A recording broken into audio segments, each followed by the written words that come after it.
Based on the latest weather forecasts, the United Kingdom is expected to experience unsettled weather conditions on Friday, February 21, 2025.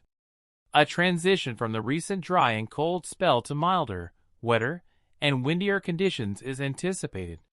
This change is influenced by a frigid Arctic air mass that has recently affected North America, intensifying the jet stream and leading to low-pressure systems moving towards the UK.